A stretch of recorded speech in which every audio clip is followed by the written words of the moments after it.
Before I start this video, let me state that since 2007 to now, my writing has changed. While I started publishing in mid-2010, a lot of the early books were written from 2007 to 2009. There's definitely a shift in my style in various books, so while the stories continue to grow, you see my writing and art style change a bit. Here is the recommended reading order. Heir to the Stars was established as a game by its creator, the Ace of Spades, in order to find a replacement to its own status. We also dive into stories that affect the characters on the board. It's interesting that I've barely talked about this board, and yet people are asking about it in relation to the cosmic hierarchy. Calm down, people. There's too much else to explore. People complain about not seeing the journey with my work, yet constantly ask about the destination. Heir to the Stars introduces this game with Chris Ryan Spades and Zachariah. You don't see much of Zachariah, and there is a reason, but you see plenty of Chris Spades as he opens the door to Heir to the Stars.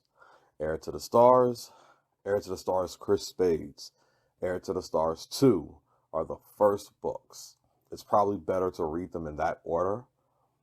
Heir to the Stars Joker, Heir to the Stars Skylar, Heir to the Stars Adam Conquest can be honestly read in any order. Dynamis, which is more of a tournament-based style book, kind of inspired from Tekken. Prey, The Glory of the Defeated series.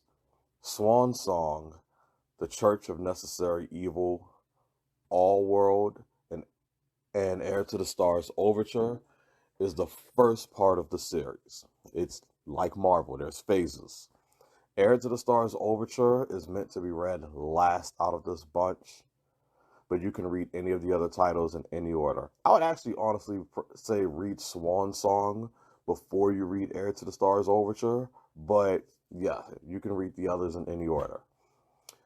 Solecism, Guidepost to Tomorrow, and The Final Story are stories that take place at the same time, as they each open up the second part of Heir to the Stars.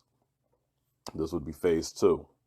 Solecism, his main character is Christopher Sincere Pride, and he's effectively the main character throughout these 3 titles, albeit in different agencies, as in his mirror is August, and that's in Guidepost to Tomorrow, and his reincarnation, Callance, is in The Final Story. The Silver Devil actually has my backstory up until the halfway point of my college years, which is why he looks like me, but that is not my avatar. My avatar is literally walking around elsewhere. At this point, Heir to the Stars is evolving, transcending its previous state. And just to clarify, Solecism, Guidepost to Tomorrow, and Final Story literally can be read in any order. However, Solecism Part 7, not Solecism Volume 7, but Solecism Part 7 is meant to be read after Pharos of the End.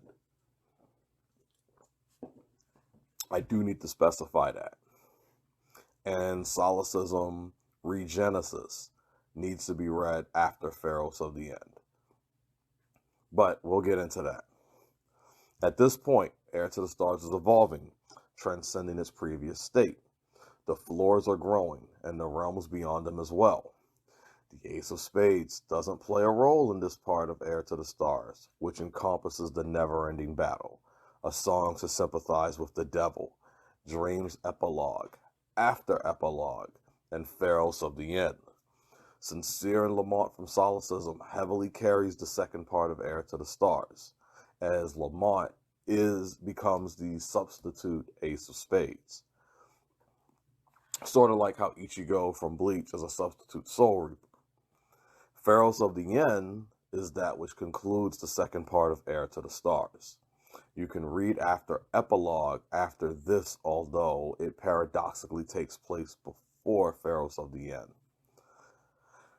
Read Melody Bind Kaleidoscope, I just had a video about that, is the interlude.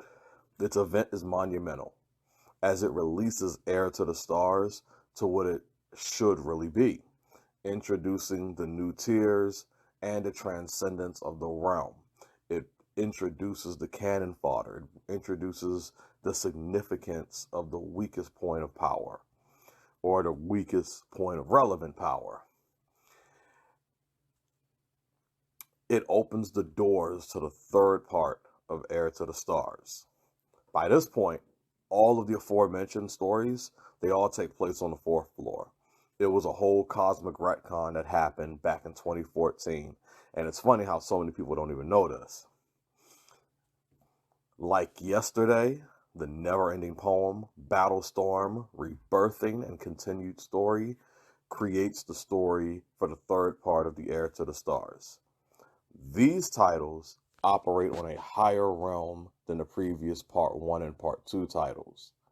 Like Yesterday operates on the second floor, but within the 99th floor. The Never-Ending Poem operates on the 5th floor, if I'm correct.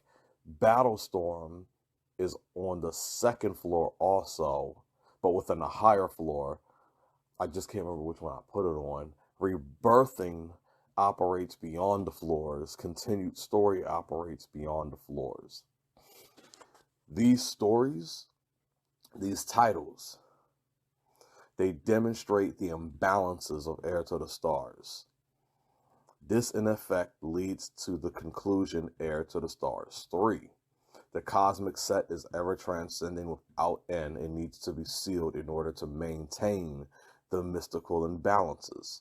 So this is the final book of the read, basically. This is the final book to read of the set. The other ones can be read in any order. So again, it's Like Yesterday, The Never-Ending Poem, Battlestorm, Rebirthing, Continued Story, but you read Heir to the Stars 3 last. Actually, I would argue to read Continued Story before Heir to the Stars 3. But again, they still can be read in any order. Heir to the Stars is the opening door, the title of tomorrow, the epilogue of absolute power. This video does not include side stories like Heir to the Stars, the unwritten chapters. There are numerous side stories and they take place within various parts of Suggsverse. I haven't figured out where to place them yet. Also, Heir's Ending and the stories that takes place after Heir's Ending are not in this video.